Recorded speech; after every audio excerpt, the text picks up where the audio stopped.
This video won't have too much audio because there's a lot of background noise, talking and stuff like that, so that you don't want to hear. But the clips where you will have audio, you'll see how well the wind deflectors you see here are. And you'll see the ferry wake there looks so small. The waves look much smaller than they are. For anyone who's been to the East River or New York City in general on a boat, these waves will not be doing justice what you see. It looks like glass here, and it's just really not.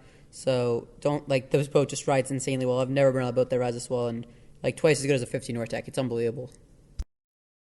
This clip I find hilarious because it's already whipping with just the waves coming from each different direction. But as the ferry wave comes in, I brace for like what I expect to be a really harsh landing. When you land, you feel absolutely nothing. And again, it looks much smaller than it is. And it looks like we get wet, but we really don't. The hole has a good way of pushing the spray out. But I find this to be a hilarious clip because I'm like bracing, and you can hear me yelling some expletives and stuff like that. And you have a lot of people that with a lot of boat experience, and everyone was shocked the boat landed. The driver was just trying to see what would happen, and absolutely nothing happened because, I mean, the boat's not that light or that heavy. It's a little under 20,000 pounds dry, so our old 50 Nortec was a decent bit heavier, but it landed 10 times heavier. You'd think that boat weighed 200,000 pounds. It's just amazing. It's like riding on a pillow. Eats the wave. Completely eats the wave.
Cameras always make waves look smaller than they are, but this is just insane because to me, if I'm watching this video, this looks like less than a foot. I mean, there's a little white cap so you can tell in real life it's probably close to like a foot and a half or two, but it was double at least that size. I mean, and the boat didn't move. It just handled it so well.